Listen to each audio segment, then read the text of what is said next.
Hiroshima और Nagasaki पर गिराए गए बॉम्ब्स ने 15 किलो टन टीएनटी के बराबर धमाका किया था। इस ब्लास्ट ने जितनी रेडियो एक्टिव गैसेस एटमॉस्फेयर में फैलाई थी, उससे 400 टाइम्स ज्यादा गैसेस एक ऐसे हादसे की वजह से रिलीज हुई थी जहां आज ये बहुत बड़ा डोम देखा जा सकता है।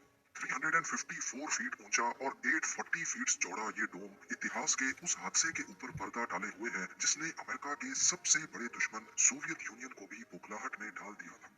ये धमाका चेर्नोबिल न्यूक्लियर डिजास्टर के नाम से जाना जाता है, जहां एक छोटी सी गलती की वजह से हैरतअंगेज तौर पे 225 टन टीएनटी के बराबर धमाका हुआ। न्यूक्लियर प्लांट यूक्रेन के कैपिटल कीव से 100 किलोमीटर दूर प्रीपियट सिटी में बनाया गया था, जो आज पूरी तरह से बंजर पड़ी हुई है। उस वक्त यूक्रेन भी सोवियत यूनियन का हिस्सा हुआ करता था। जैसा कि आप सब जानते हैं, ये कोल्ड वॉर का दौर था और सोवियत यूनियन ने न्यूक्लियर एनर्जी को इस्तेमाल करते हुए कई सारे पावर प्लांट्स बनाना शुरू कर दिए थे, जिनमें से एक चेर्नोबिल भी था। ये पावर प्लांट 4 न्यूक्लियर रिएक्टर्स पर मुश्तमिल था, जिनको 1, 2, 3 और 4 के नाम दिए गए थे। ये 4 नंबर वाला सबसे आखिर में बनाया गया था, जिसके ऊपर आज एक बहुत बड़ा डोम मौजूद है। ये चारों रिएक्टर्स एक एक हजार मेगावाट इलेक्ट्रिसिटी प्रोड्यूस करने की काबिलियत रखते थे, जो उस वक्त पूरे सोवियत यूनियन की आधी पॉपुलेशन की इलेक्ट्रिसिटी डिमांड्स को पूरा करते थे। आसान लफ्जों में अगर इन रिएक्टर्स की वर्किंग समझी जाए तो इनमें न्यूक्लियर रिएक्शन के जरिए पानी को गर्म किया जाता था। ये पानी स्टीम बनकर टरबाइन को चलाता था और टरबाइन के घूमने की वजह से इलेक्ट्रिसिटी प्रोड्यूस होती थी। लेकिन क्योंकि न्यूक्लियर रिएक्शन एक चेन रिएक्शन होता है, यानी ये एक बार स्टार्ट हो जाए तो फिर इसको कंट्रोल नहीं किया जा सकता। इसीलिए इस न्यूक्लियर रिएक्शन को कंट्रोल करने के लिए हर रिएक्टर में 211 कंट्रोल रॉड्स डाली जाती थी। ये कंट्रोल रॉड्स एक ऐसे मटेरियल से बनी होती हैं जो न्यूक्लियर रिएक्शन के दौरान रिलीज होने वाले न्यूट्रॉन्स को एब्जॉर्ब करती हैं, क्योंकि वो न्यूट्रॉन्स ही हैं जो यूरेनियम के एटम से मिलकर न्यूक्लियर रिएक्शन पैदा करता है। जब न्यूट्रॉन्स यूरेनियम के बजाय कंट्रोल रॉड से जाकर चिपक जाएंगे तो जाहिर है न्यूक्लियर रिएक्शन भी अपने आप धीमा पड़ जाएगा।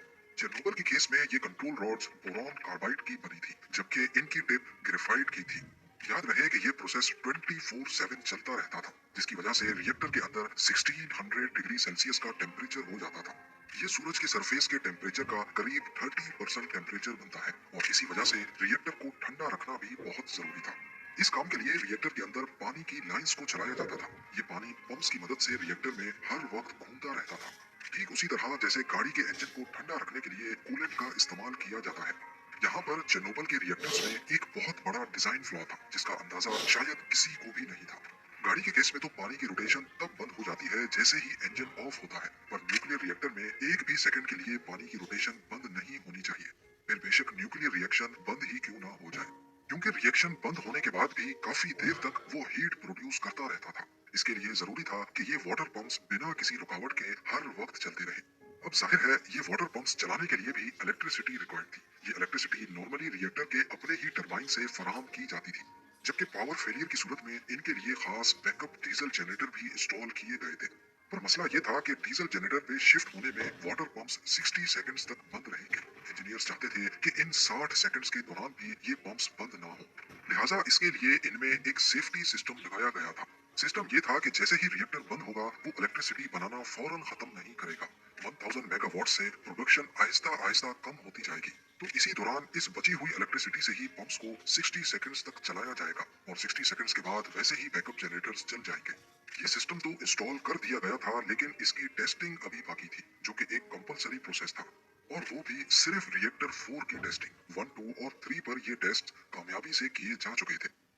ये 25 अप्रैल 1986 की शाम थी और रिएक्टर 4 पर इसी सेफ्टी टेस्ट को परफॉर्म करने की तैयारी चल रही थी।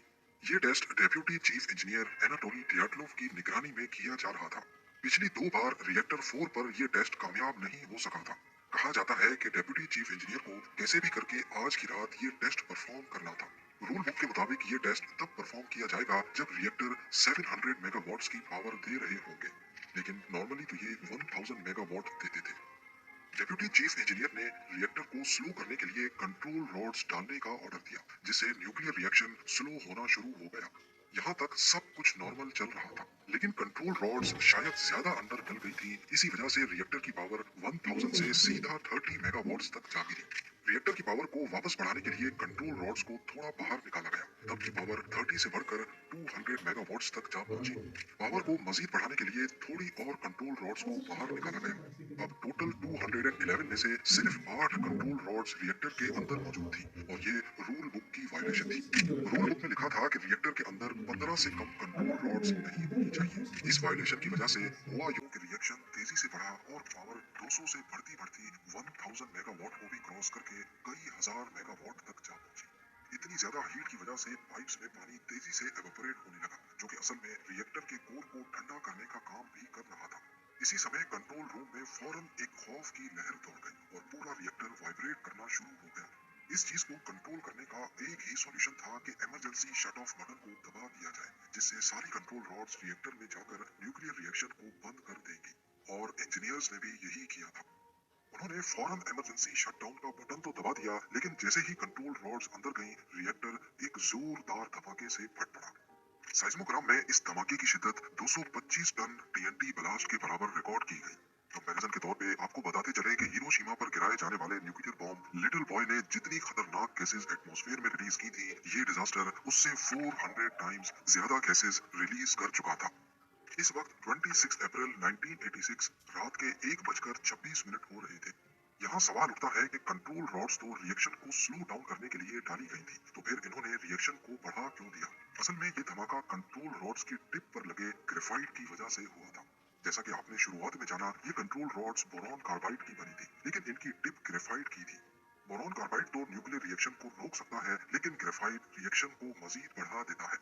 इमरजेंसी शटडाउन बटन दबाने से पहले जो रिएक्शन पहले ही अपनी लिमिट से बाहर था, उसमें ग्रेफाइट की टिप जाते ही तेजी आई और रिएक्टर की वॉल्स का बर्दाश्त का लेवल खत्म हुआ और वो फट पड़ी।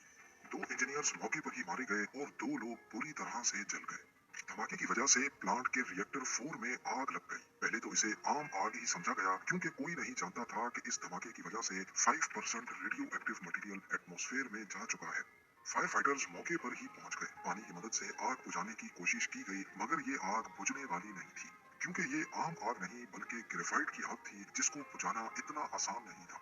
हादसे के फौरन बाद पूरे प्रीपियट शहर को रातों रात खाली करवा दिया गया, जिसमें उस वक्त करीब 50,000 लोग बसते थे। इमरजेंसी डिक्लेयर करके सोवियत यूनियन ने कई सौ बसेस का इंतजाम किया, जो इस शहर के लोगों को यहाँ से बहुत दूर स्लावोटिच सिटी में ले गई। वहां चेरनोबिल में अगले 10 दिनों तक ये आग बुझाने का काम चलता रहा। हेलीकॉप्टर्स की मदद से भी 5000 टन से ज्यादा रेत, मिट्टी और ऐसी चीजें फेंकी गईं जिससे आग पर काबू पाया जा सकता है।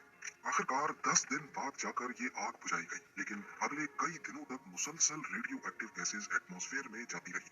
फायर फाइटर्स जो आग बुझा रहे थे, वो रेडियो एक्टिव गैसेज की वजह से बीमार हो गए और कुछ लोग आने वाले दिनों और कुछ आने वाले महीनों में जल बसे। पहले तो सोवियत यूनियन इस वाकये की खबर को दबाना चाहता था, क्योंकि कोल्ड वॉर का दौर था और ये खबर सोवियत यूनियन का इंप्रेशन बुरी तरह खराब कर सकती थी। लेकिन ये राज ज्यादा देर तक छुप ना सका। धमाके के 36 घंटों के बाद 28 अप्रैल को स्वीडिश रेडिएशन मॉनिटरिंग स्टेशन ने देखा कि हवा में रेडिएशन का लेवल मुसलसल बढ़ रहा है और ये रेडिएशन यूक्रेन की तरफ से आ रही है। इसी वजह से आखिरकार सोवियत हुकूमत को मामला दुनिया के सामने रखना ही पड़ा। चेरनोबिल के रिएक्टर 4 में लगी आग बुझाने के बाद भी खतरा अभी तक पूरी तरह से टला नहीं था। रिएक्टर के नीचे पानी का एक पूल था, जिसमें बहुत बड़ी मिकदार में रेडियो एक्टिव मटेरियल जा चुका था। अगर वक्त पर इसको खाली ना किया गया, तो इस पानी की स्टीम हवा में मजीद रेडियो एक्टिव गैसेस फैला देगी। इसको खाली करने का एक ही तरीका था कि इसके अंदर कोई कूद कर जाए और पूल के बॉटम पर इसका ड्रेन वॉल्व खोल दे। तो इस रेडियो एक्टिव पानी में जाने का मतलब सीधा सीधा अपनी जान दांव पर लगाने जैसा ही था, और ये काम करने के लिए कोई भी राजी नहीं हुआ। यहाँ पर सामने आए 3 हीरोज, बल्कि सुपर हीरोज।